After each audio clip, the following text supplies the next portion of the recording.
Hey, how you doing? Hey, I'm good. How are you? I'm doing all right. I'm doing all right. Just give me 1 second here. No problem. Hi guys, Hey, how you doing? Hey, good how you today. doing?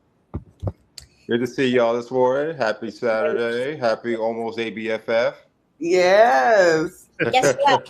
You know. Yesterday was my birth. I mean, like a week ago was my birthday.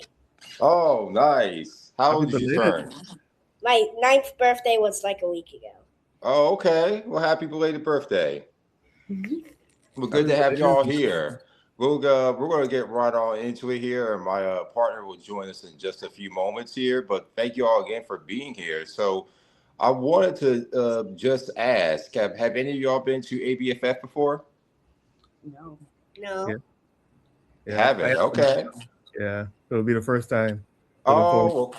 well, that's good. That's good. Well, congrats on that. I've been going for many years as a general attendee and as press, and I've covered it over the course of the past 10 years. So it's definitely a great experience that you should be a part of.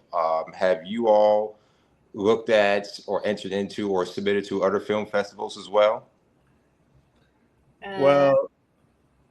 Uh, Well, I've been a part of some that entered into like a few, I guess you call it film festivals or film contests. Um, it got some places, but it haven't. It, it didn't get to a place where we had like a Right. show screening and stuff like that. So this will I be the got first you. time to see that. Have Yeah. you checked out Bronze Lens or even Martha's Vineyard African American Film Festival? I go to a lot of film festivals, and my mom works at BAM. Wait, I Can you forgot hear what me? that stands for, but she works there. Is that I right? lose you. Hello. Hello. Yeah. Mom, can I give you some loan, please? I'm kind of Hold on 1 second. I'll just be inside. I won't say anything. Okay.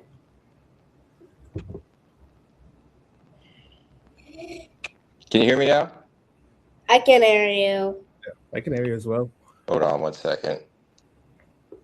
It's good to see you, Tony. Same here. How you doing? How you doing? Yeah, I see Ron cut his hair. What? You see that? Wow. Big boy. Yeah, man. Looking good, man. Looking good. Well, he's looking good before, but Testing. Can you hear me? can Yes. I hear you?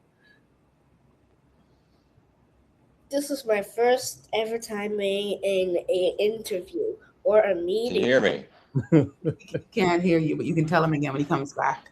We can Yeah. hear you. Yeah, your frame is just frozen.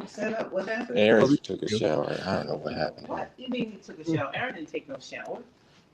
Yes, he is. No, he isn't. I Okay. just saw him when he was dressed. Where's the other chair? He didn't bring it out. No, well, then you bring it out. Let's see. It's right here in the room. Bring it out. All right. Hold on. You don't have anything set up. Oh, you taking a shower because probably got earlier than you.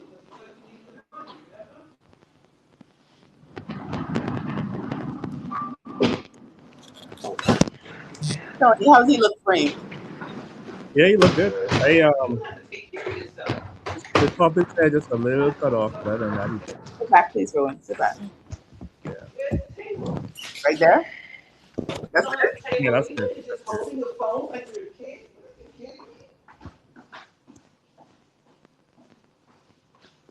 Right. We're gonna Yeah, get right how you to it doing? here in the interest of time. Aaron, come over here. I can see you down there. I can Hey see Tony! you. Oh my gosh, I can see you. Sorry, it's Yeah. All right. I was just seeing Tony's face, finally. but he couldn't see me. Hi Tony. Hey, everyone. Good morning, doing? everyone. Thank you for your How you patience. doing? Hi. Hey, I'm y'all. Crazy. This is Clady here. Nice to How you see doing? you. How you It's doing? nice to see you. Thank you for taking this time out on this Memorial Weekend. Hey, We appreciate it. Of course. Is it a holiday in the Bahamas? It's not a holiday up here for us. Oh, okay. I'm from That's Canada. right. Yeah, it's not a holiday here yet. Monday's holiday, but So Got this you. is just a Got you. Saturday. It's you guys that are taking the weekend off, so we're very grateful. Appreciate I that. appreciate it. So we're gonna get right on to it. The first question I had was, what was the first emotional seed for Seahorse? Was it the family dynamic, the food world, the father-daughter relationship, or was it something else all entirely? Um, that's a great question. It was all of those things. So it was just kind of looking around at our community, my community. I live in Toronto, and there's a problem with housing.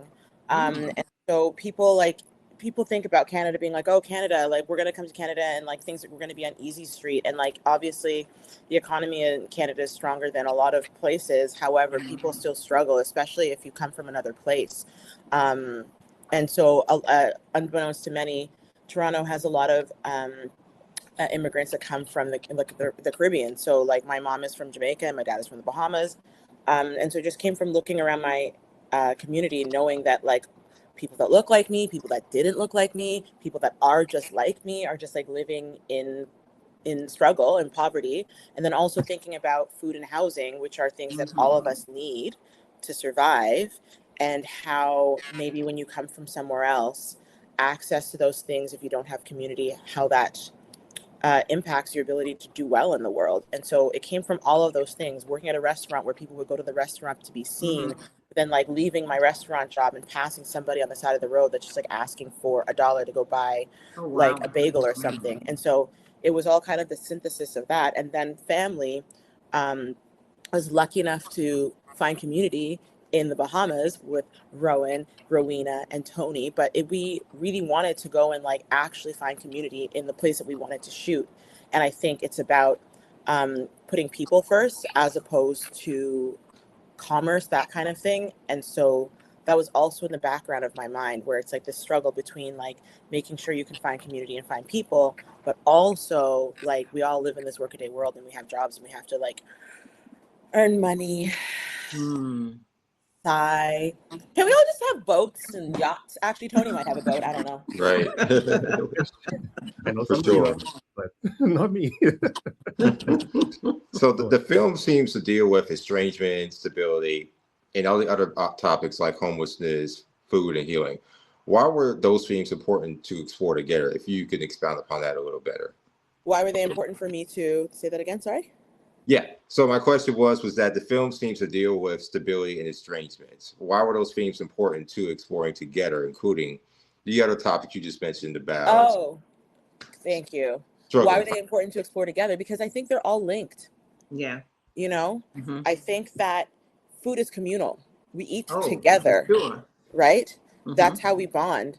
And so if you don't have community, then how, like, without community, how are we really able to stay afloat, to stay alive? And the movie's conceit, the conceit or the thesis is that it's kind of just looking at a snapshot of a person's life in a moment of time who's not living in a lot of community and they're struggling. And the idea being that we just have to champion community, which means living amongst each other, eating amongst each other, being amongst family. And this person in the movie doesn't have any of those items, those things, and she's struggling because of it. So it's just like making more space for human beings as opposed to money, even though, yes, we need it to survive in this current stage of our of the world. Yes, absolutely. Aisha, as a writer, director, and performer, how did you balance protecting the story emotionally while also leading the film creatively? Well, I think it's just trusting other people, you know? And then also it did fall apart, if it seems, a couple times. Like, in fact, there's a scene, I won't ruin it because Rowan literally makes this movie. Rowan, thank you for being in the movie. But there was definitely a moment where it's like the quintessential thing that a director will tell you about. It's like you're working with a child, the light is leaving, and blah, blah, like all of these things. And we were just like, you just kind of had to trust and protect.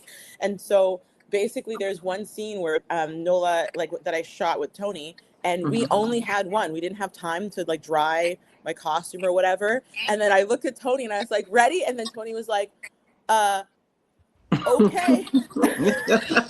And then when I heard that, I was like, he'll be fine. And then sure enough, I was like, this looks amazing. I don't know how you did it, Tony, but you did.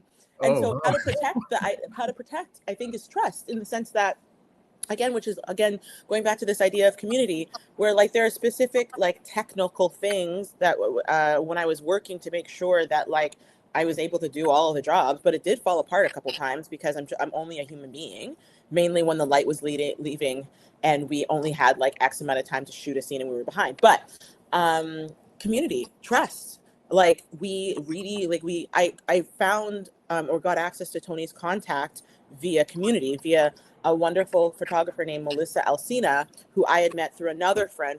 She's a Bahamian photographer and she's living in New York. And I met her through my close photographer friend, Christina, and I was like, do you know any cinematographers in the Bahamas? And she's like, oh my gosh, check out Tony. His work is amazing.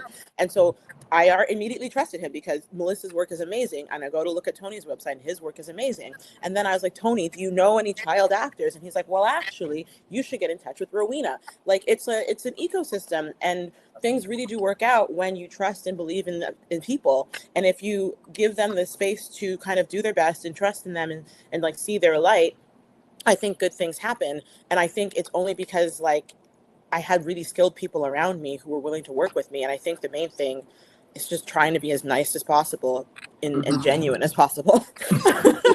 And then also the last thing I'll note is not being sometimes honesty is the truth. Sometimes being nice or being kind. Kindness is the truth. So to Tony, I was like, we don't have a lot of money. You're just gonna come out and have a nice day with a couple of Canadians, and Canadians are quite nice. So Tony, where do you draw your inspiration from, Tony? Where is it coming from? What mentors in your life? Well, I have a mentor, especially when I came out of school. Okay. Sorry, his name is Neville Smith. He's a Bahamian. He lives down here in Nassau. But when I came out of school, I first went onto him as an intern, and I saw how he worked.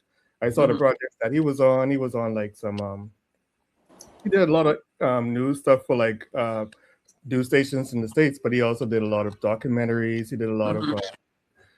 He did some short films in the time when I was working with him as well. And I just got to see that, and through him I got to see the community, the film community itself, because before that I just went to school, and before school I didn't have access to the film community in Nassau. And through him I saw that. I feel like I met Rowena's husband through him on another project. So just being able to integrate myself that way and see the community for what it is, and the people who's involved, and seeing stuff that I don't see on TV. Yeah, right. Through the film community, because everybody posting their stuff in different places, and through meeting them, you get to see the actual creativity that's in Nassau. Like it's important to see that. So I drew my inspiration through that and that experience, and also some people from my college. I went to Taylor University in Indiana. And I don't know how I got there yet. It's through my church. Somehow they found me. Somehow, let's just say they found me because they came down there and did the recruiting process. And I never heard of them before that point. But got in Indiana, met some people there, some creative people there from all across the United States. They came down and stuff like that. So I would say all that's part of my inspiration, and obviously some known folks as well. Like, I do love a lot of Christopher Nolan's work. He's from the direct, from his creativity standpoint, and just like, and some photographers too that I grew up seeing like through school and whatnot. So all that I try to blend into my craft and blend into how I think, and it's where I am now, still learning. Yeah. Oh, that's amazing. I know who I need to contact too for our project and our adaptation. So I'm definitely going to shoot y'all, especially you, Tony. And I too am from Nassau, but Nassau County, Long Island, New York. But I need to make that Nassau Bahamas. I also do have a Caribbean somewhere there. Exactly. Yeah. And I'm Jamaican myself as well. I'm Jamaican American. So. Oh, there you go. Oh, you got the Caribbean flavor, man. Exactly. This question is for Rowan.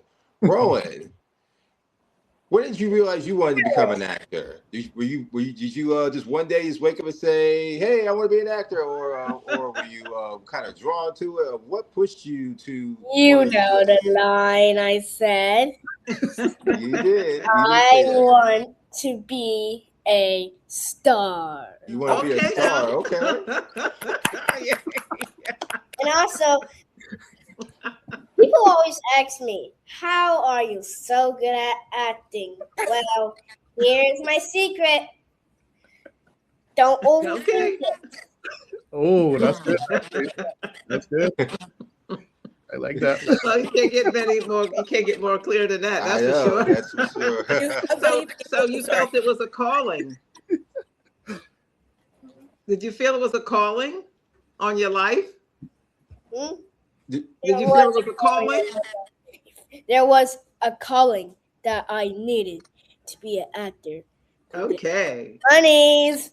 Now in the past when I started acting, I was very broke.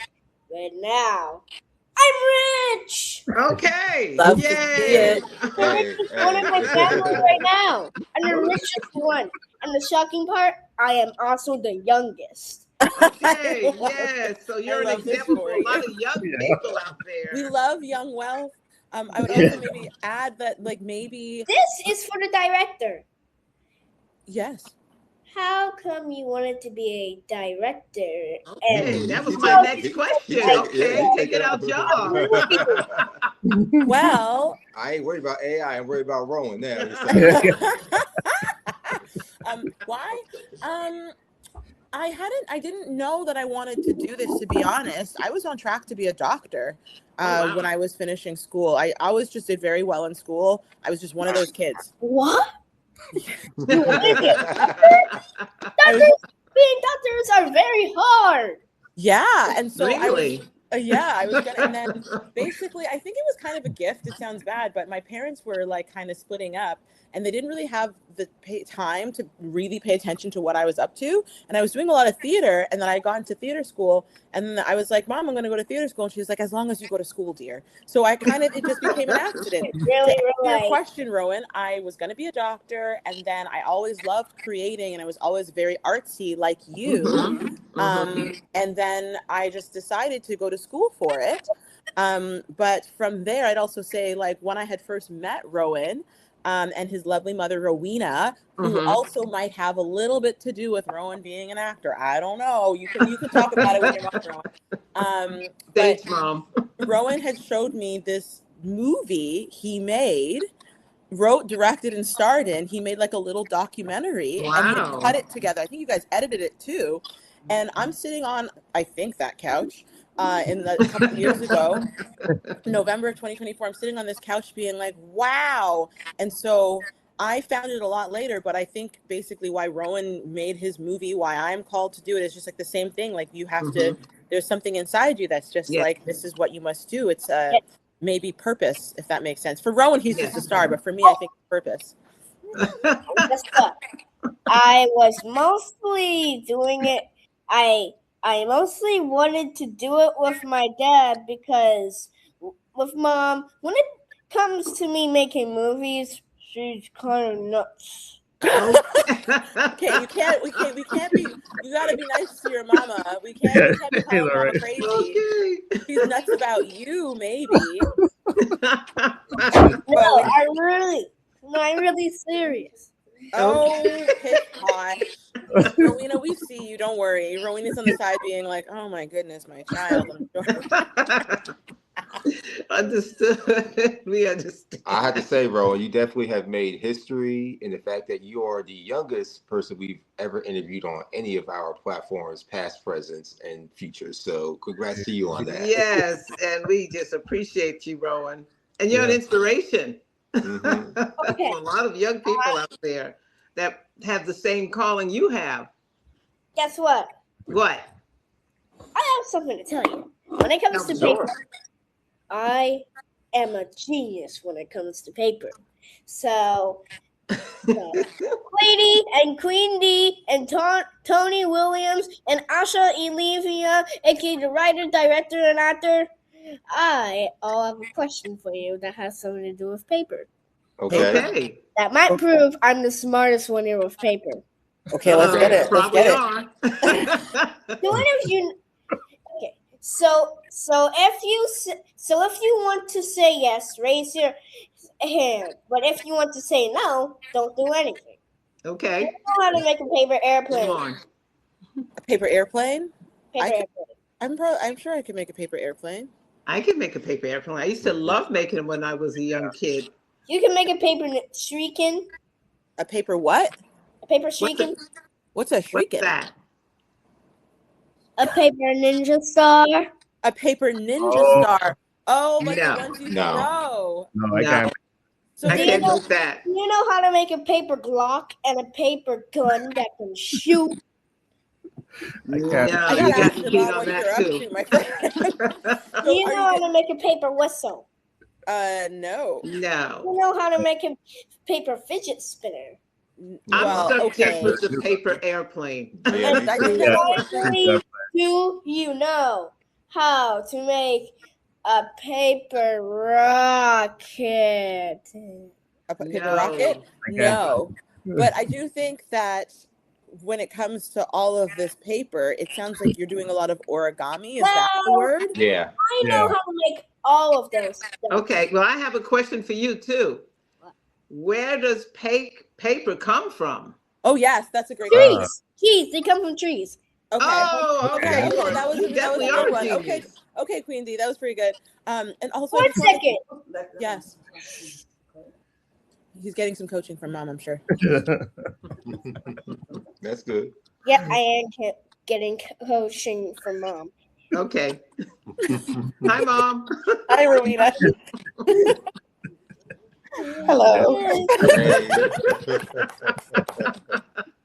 We're gonna let you all ask some questions. Thank you. Okay, there we go. We're good. Talk to them We're good. about me for them because I don't know much else things to say. So I'm just gonna Oh, take I it. think you said a lot, and I really appreciate what you said too. Tired. It'll be Rowan, great. you have plenty of interesting things to say. I think if Clay and Queen D ask the questions, you might be surprised with like how much interesting stuff you have to come up with.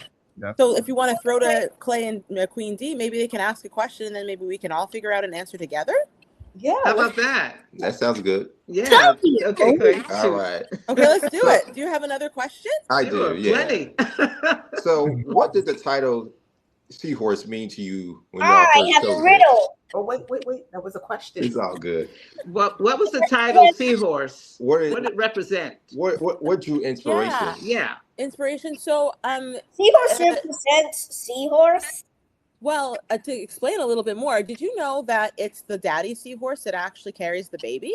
Yes. No, I didn't know. Yeah. And so basically, I don't know, there's always been kind of a water theme with the movie, within the feeling of the movie. And there are a couple of like visual motifs that have to do with like water and sand. And then thinking about like it's looking at how the father carries the child. And because the male seahorse is the one that brings the baby to term, that's Wow. kind of where the inspiration came from. Just like a meditation on Black fatherhood through like a Caribbean perspective. However, of a different generation, I think that now we're seeing a lot of great dads like Tony. One of the things that I was just like so struck by when I met Tony is that he's a great dad to his daughters and then also like a great husband.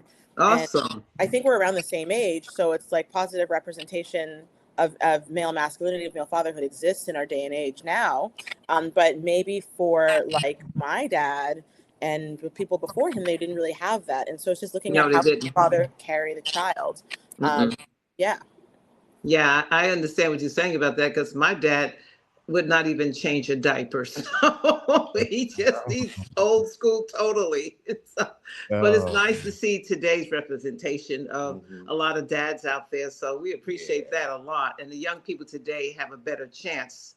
African American children have a better chance when they have their fathers who are in their lives and help molding them, because that is so needed. Yeah, I'm seeing dads like push the strollers, carrying their backpacks. Happy Father's Day to you. Early Father's Day. But speaking of fatherhood, it's the story. This is the story of an estranged father returning into his daughter's life, and that carries a lot of emotional complexity. How did y'all want to avoid making that relationship too simple or one-sided? Well, it's very much so Nola's story, like the protagonist's story. I think what I tried to do is just kind of be real to the be true to the feelings. Usually like you kind of know, and also like I think also like I don't want to ruin the movie at the end of the movie, because the end of the movie is like really like what people find very special about the film. But and like that's what Tony got a chance to shoot with myself and Rowan. It's also like championing love. I think if you put love at the center of most things when you're exploring them, a lot of things become, you can keep it relatable and keep it true. And so, yeah, that's the best answer I have for you, which is how did I avoid keeping it one-sided? I centered love and like tried to center grace and kindness for both of the people within the relationship. So yeah, that's what I would say to that question. And what do you think the film says about the difference between survival and healing? I think it's really difficult to find healing when you're in survival mode. And so it is, yeah. People need the supports of human life. It's like there's the Maslow's hierarchy of needs. Yes, and a lot of it is, it's a bunch of things, but it's food and housing. And at the top is like self-actualization. And really, like Maslow posits that we can't really get to this. You can't get to the top until you get to the top. Start at the bottom, right? Unless you have these things. And so I think it's just exactly that. It's like food and housing. Like if you don't have the basic supports for survival, you will never heal. And I think that many of us, especially like within the Black diaspora, because of slavery, have the like when your parents are just trying to put food on the table, or they're just trying to keep a roof over your head, or they're just like trying to like get to work on time, there's little time for like being able to heal is a privilege of wealth.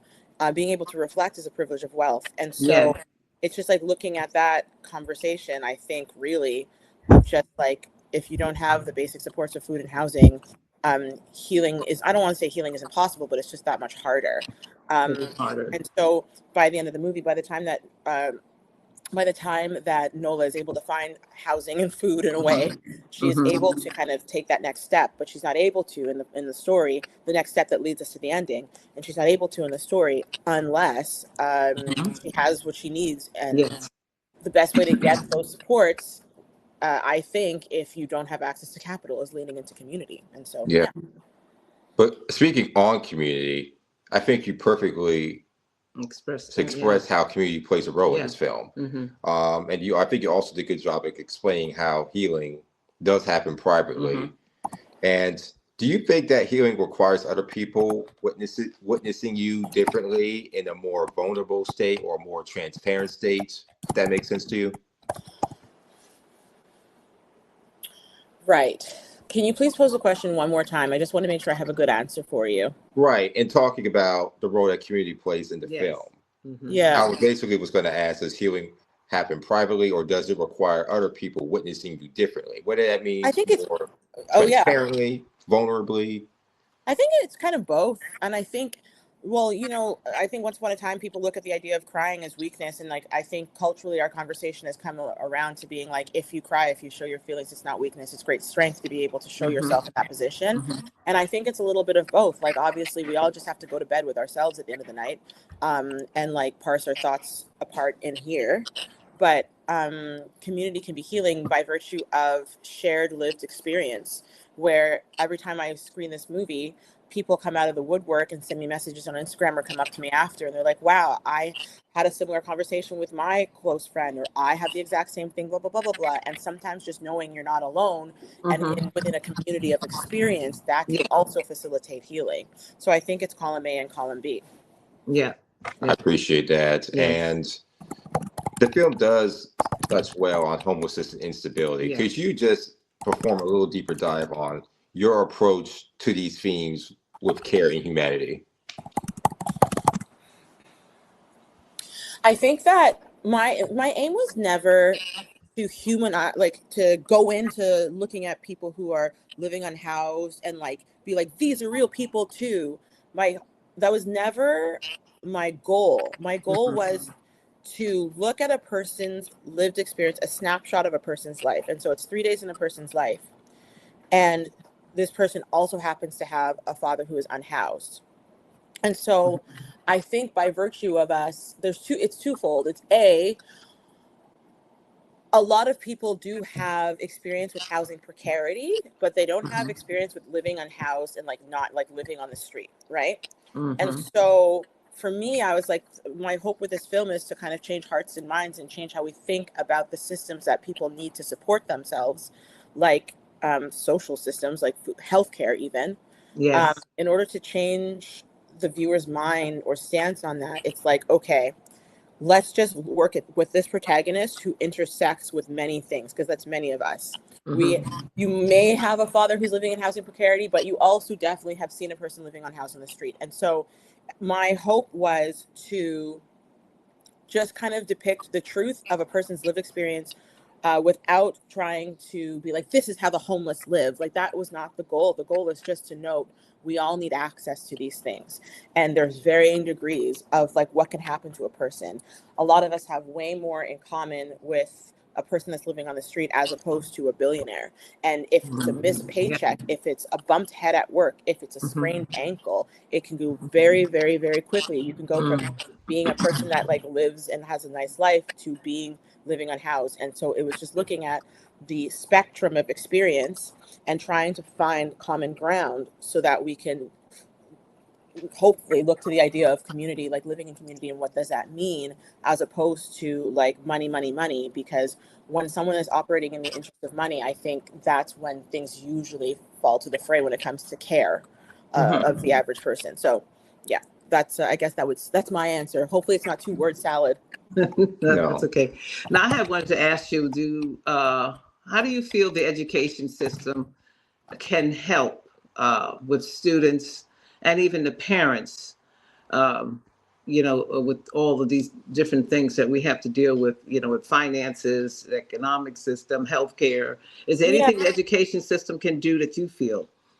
Well, it's interesting that you say that, because like for me personally, I live in Canada, and so like Canada is per capita one of the most educated nations on the planet. And so chances are, if you walk out onto the street, the person who's like picking up the garbage has a post-secondary degree. The person who you're getting your coffee from also has a post-secondary degree, because access to education and like world-class education is not as expensive as it is like, let's say, in America, right? I think that education plays a huge part. It's like, because I was able to be educated in order to have kinds of conversations with myself about my family and like the kinds of behavior I'd seen, it took I had to have a worldly sensibility in order to be like, hey, I don't want to be like that. I would like to be this kind of parent. And I'm sure, Tony, maybe you can attest to this as well, where it's like, you're educated. And I think that not only is it learning about a specific field, but opening yourself up to the different wealth of experiences around you does impact how we engage each other generally. And like, even like looking at political systems, like civics, for example. When I was in school, they have a civics class. I wish they had taken more time to explain how government works to the children, so you can actually understand the power of your vote and the power of the people who are bringing words into law. And I think like that's a huge blind spot. If people are educated on that system, like I was asking, it's a parliamentary system up here, but I was talking to my mom and I was just like, so then how do votes get passed? How do bills get passed into law? And she's like, well, I don't know. And it's just kind of like, but when we do know how these things happen, we can be more, education allows us to be more engaged and more involved in our lives. Yes. You know what I mean? Yes, whether it's being absolutely. a good father, like Tony, who just had a newborn, Yes, or congrats. it's being able to like know who you actually want to vote for and if they actually like represent your needs, or if it's like knowing how to navigate a system or navigate if someone's yelling at you, knowing how to engage that, having the knowledge to be like, okay, this person is really screaming at me. I can't yell back at them. I have to take myself away. It's like education. It's all facets of helping you live your life. Oh, thank you. Good way to look at it. Yeah, I wanted to ask Tony, congratulations on your newborn. Thank you. How is the healthcare in Canada, and what can be improved? Now that you have a baby, going forwards, what are the things that can be improved to educate parents, fathers? Well, Tony's from the Bahamas, though. yeah. I live in the Bahamas. Okay, I'm sorry. Yeah, it's all good. I think at least down here in the Bahamas, healthcare wise, like I used to say, we just had a newborn, and we went to the private hospital here. It depends on where you're going there for, but I think with the healthcare system on the whole, Yeah. it does definitely needs a lot of work. And that was a lot of, we just had election time, and that was a big topic going into election. Like, how will the healthcare system improve? Mm. Your personal experience, your experiences that's heard around where people Mhm. need certain items while they're doing different procedures in the hospital, like basic stuff. I can't remember exactly what it is. It might be syringes, it might be something like that, where some of the hospitals at the time didn't have these things that you would think the hospital's supposed to have every day, Mhm. every hour on the day, like these basic stuff. And it's at a point where they were trying to see if the minister for that field should be in it. I mean, he's still there now, got reelected, but I think it's just like it still needs to be improved, especially as a third world country that we are. We still Mhm. have we still have some pieces inside of our society that needs to be improved on, and healthcare is definitely one of them.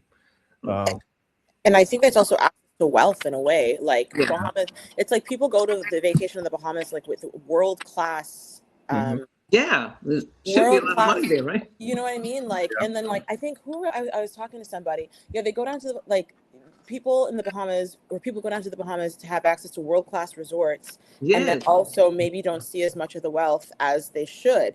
Like I Yeah. remember, I think I was talking to you, Tony, and I was talking about a beach, and you're like, oh well, like those beaches aren't owned by, like they're owned by those companies, not owned by the Bahamian people. And so we shot in a national park, which was owned by the government of the Bahamas.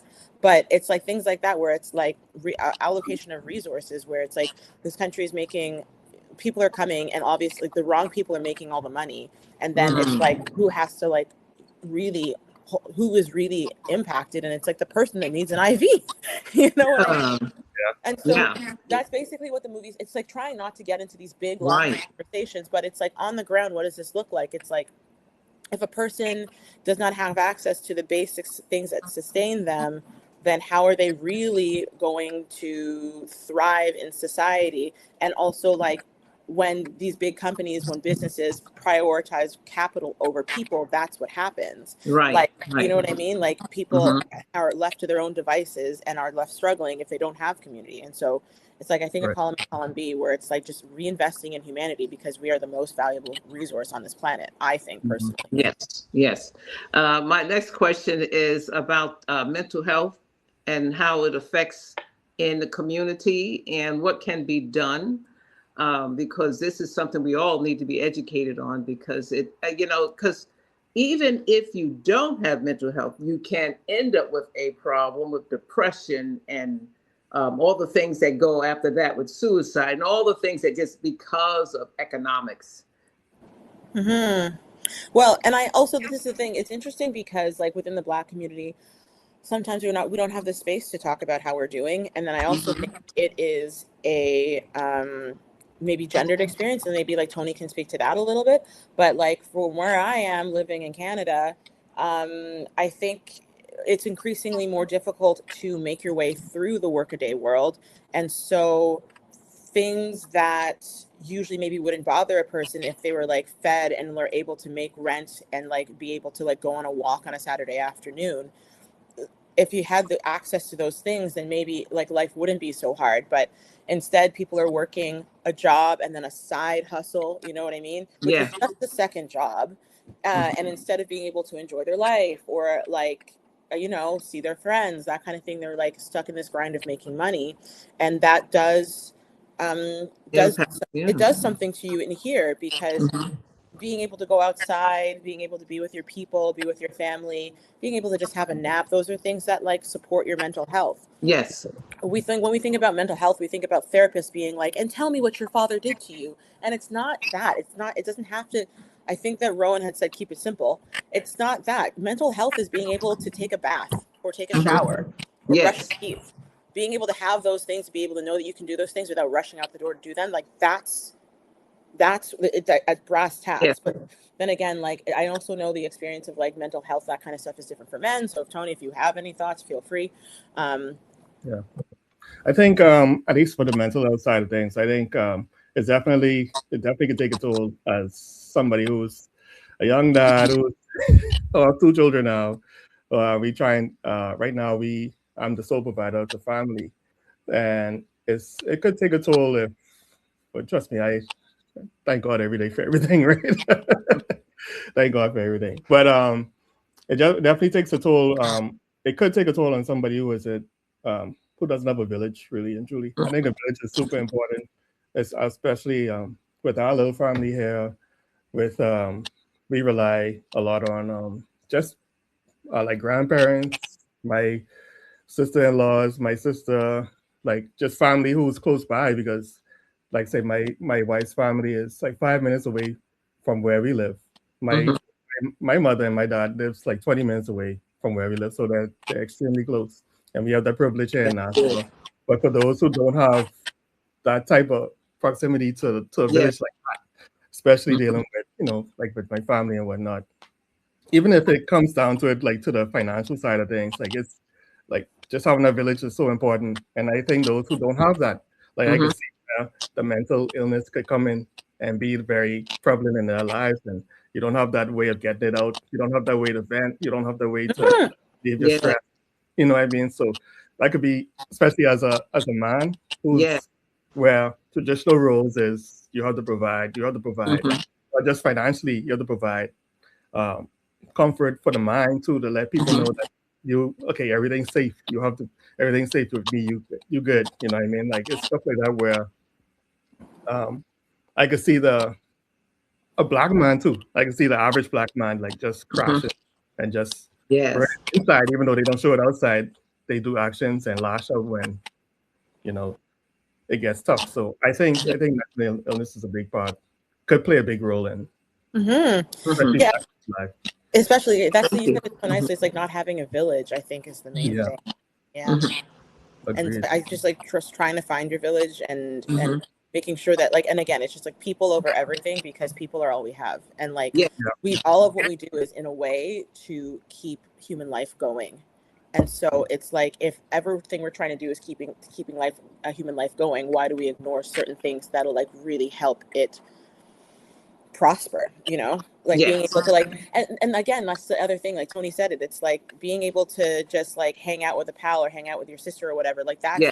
that's mental health, you know what I mean? It's having Yes. Yes. it doesn't have to be like talking to a therapist for $200 Yeah. an hour, and like I'm Yeah. talking about the base supports that humans need. Oh, laptop. Okay.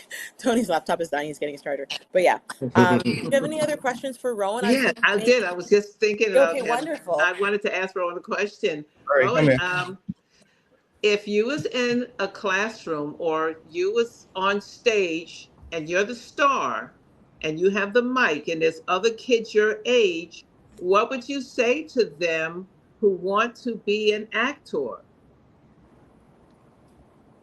That's a good question. If you want to be a good actor, you just have to remember, if you don't want to fail much, don't overthink it. Don't overthink it. That sounds great. Great Rowan. advice. It's very good, Rowan. Like truly, I'm taking it in as well. Yeah. And what if they're nervous? I'll just help them. Yeah. That's a good I one. like that. That's Bless you. right. That's a good one, to help the others, right? Tell them what to do for their nerves, right? Yeah. Thank you. I know you remind me of myself from when I was 9 years old back in 1997. My mom Heck can certainly yeah. attest to that as well. So, but I need that energy of yours because I think we you all talk do. about mental health and everything. I'd be tired from trying to. I'd be Yeah, Yeah. don't tired. overthink it. And then it's just like, and I think also like some of the things that I've been saying when it comes to like what don't overthink it will probably be the thing that I think about for the next month and a half. Is just like I think in many ways, like as adults, we overthink so many of these things. Yeah. Obviously, they get complicated. A movie is not going to solve them, but Oh it's yeah. simple brass tacks. It's like if a person is struggling, it's like, what do they need? It's like they Right, need food right. and housing and people around them to help build them up, and we build each other up together. And it's like these are the things we've been learning since we were kindergarten. It's not that hard. Yes. I have another question for Roland because he's just stimulating me. I'm so inspired by you, Roland. Please. Roland, Ask me the question. I would like to know, what do you like acting more? Do you like drama or scary stuff? Or comedy? I ain't to worry about it. Say Huh? again. I didn't hear you. I'm not too worried about it. You're not too worried about it. So would you like to do a scary film, or you like to do something more like adventurous, like really high strung, or something funny? Neither. Neither. So are you just kind of taking the projects as they come, reading I scripts as love you that, go? Rowan. I love that. That's I a good said- answer. I Great said, answer. let me speak. Yes. I quit. Oh, you quit. Okay. She Well, done. we can. You I love quit? this for you. Okay. I want to do my real dream, being a YouTuber. Okay. Oh. That's You want to be a a big YouTuber. one. You don't want to be a movie You star. want to be a wanna be a content creator, Content creator, influencer. But I will influencer. one day. We're all, hey, that and film are all cousins. You're So doing that right now. do it right now. You I got didn't us. realize it. Well, like, I guess it's I was also just just kidding. like this I was is just how kidding. things Okay, change. I'm just kidding. You're just kidding. So you want to act and be a YouTube. So you want to be a star. You want to act sometimes, but you're like not too sure if it's like a drama, a comedy. It's like whatever. You're not overthinking it. Okay. The good news is that you have the power of the phone and these platforms that we're using compared to when I was 9 years old. That's With crazy. just a big old handheld Sony camera. That's Now you crazy. can just hit record and And you're ready, upload. right? And let's go. You ain't gotta send no VHS tapes to no producer. Yeah, ain't got none of that. Like when I was coming up. So definitely. Okay, you want to better know now how than I it was felt before. about being in the water while acting? Yeah. What's it like being in the love- water? You loved it? Yes. That's, that's great. nice. That's Okay. wonderful. That makes So me feel better. have you all? I think I asked at the very beginning. Well, have you all submitted this project to other film festivals, especially ones that are connected to the diaspora or Yeah. Black folks simply? Yeah. So it's world premiere at South by Southwest, and then Oh, also good. like which is great. And then Joseph Marcel, who is he's Jeffrey the Butler, most famously known as Jeffrey the Butler from The Fresh Prince of Bel-Air. So he's in the film. He came out, which was really nice, and so. He came up for South by Southwest, and then we screened in Atlanta. We're screening at American Black Film Festival, and I'm so grateful because our production has no money, so it's not like we can be fluing people out. However, I will try and take you guys out for a nice dinner. So I'm so grateful that we're going to Miami for American Black Film Festival because it's so close in proximity to the Bahamas. Yeah. So this is the opportunity. That's awesome. Yeah, for Rowan and for Rowena and Tony and his wife to come up and see the movie and like hang out. Then we're gonna be at Martha's Vineyard African American Film Festival. I was just about to ask that. Yeah, and then we have a couple of. We also just found out in London we got into this festival called Rain Dance, which is a really cool indie film festival. But we're gonna focus on reaching the Black. We're just trying to reach the Black diaspora wherever we can. Absolutely. And then a couple other film festivals, Bronze Lens. What about Bronze Lens? Bronze Lens, I think that's on our list. I think we might have actually already submitted to Bronze Lens. I have to double check. But yeah, so basically it's going to be doing its own like run. And then once we release it, because we're still trying to sell the movie, it's sold in Canada, but like not like worldwide.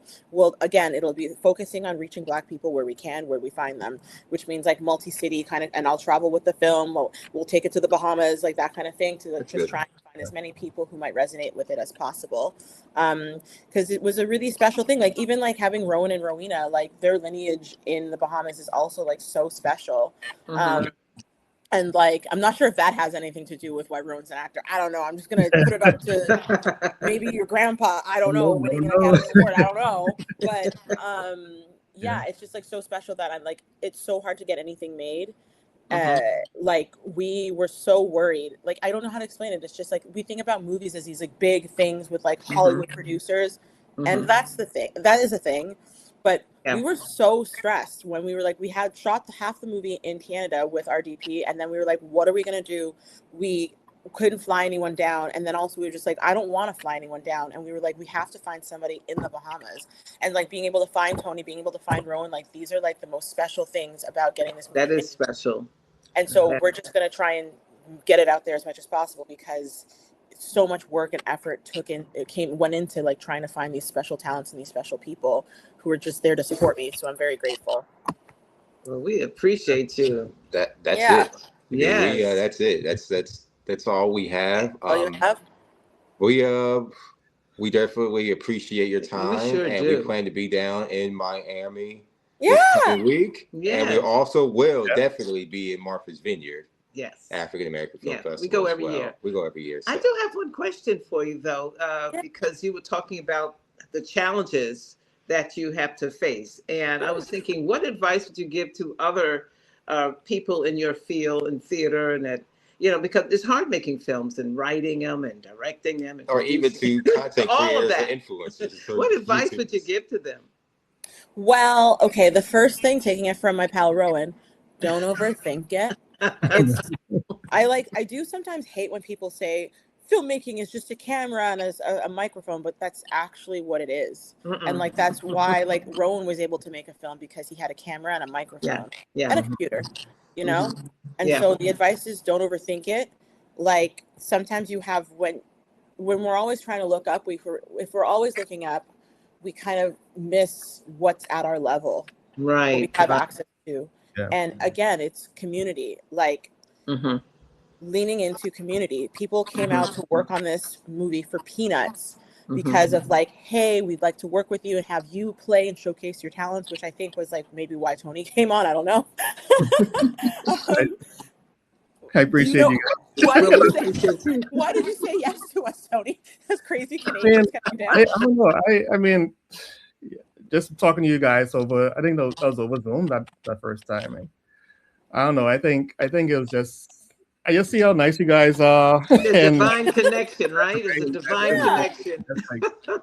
It's, I don't know. You just felt the inspiration coming off of vibes. Yes. It's good vibes. Yes, it's like really good vibes. And I mean, like how you guys describe it, I was like, man, I could spend a day with these guys. Like, why not? You know what I mean? And also this opportunity just to shoot part of a feature is amazing too.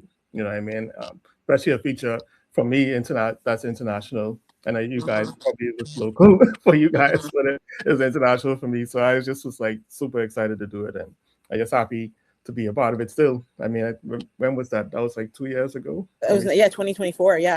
Yeah. No, so yeah. Just excited about it, and just seeing where it goes, where it went, and where it's going. And to be a part of that is just a great thing to be. It is. It's a great ride. And we just want to wish you the best. Thank you. Success. Yeah. Thank you. We'll see you in Miami. Yes, we're looking forward to it. Yeah. Yes. Yes. Well, thank you. If you want to come to the screening, you're more than welcome to. Like, hit me up. Thank you. Absolutely. Yeah, sure. But we'll see you there. Or like if you just want to like hang, like it's nice to have a friendly face. Yes. We love that. Tony, Rowena, I have to tell you about these cool events that the festival has planned. So. We've been going for years. I told we've been going since 2016. So at least I know it. So I know the ins and outs of it. So we'd love to meet you. Yeah. To get in touch with you. Okay, cool. So Tony and myself and Rowena, we will find you guys and you'll give us the plug. And so that's what it is about. Community. That's the advice. Just definitely do the yacht party. There's a yacht party? If they have it this year, we'll see. At least the white party, but definitely do the yacht party. Yacht party. Okay, we'll see at the yacht party. That's a lot. That's a lot to put on. Okay. I'll just say. But anyway, we're gonna let you guys go. It was a pleasure. Thank you so much. It was wonderful meeting you. We look forward to seeing you. Yes, Rowan. Yes. Yes, Rowan. Thank you guys for the platform. That's gonna take me to a restaurant, right? Say it again. I didn't hear you. We're going to a restaurant, and may I have a pepperoni pizza there? Okay, if we're gonna go to a restaurant, I will for sure get you a pepperoni pizza, my friend. And chicken fingers and fries. Don't overthink it. We just say yes to Rowan. Pepperoni pizza. We'll see you in Miami with pepperoni pizza. Thank you. Okay. Bye. All right, Thank you so much. Bye. See you later. All right. Looking forward to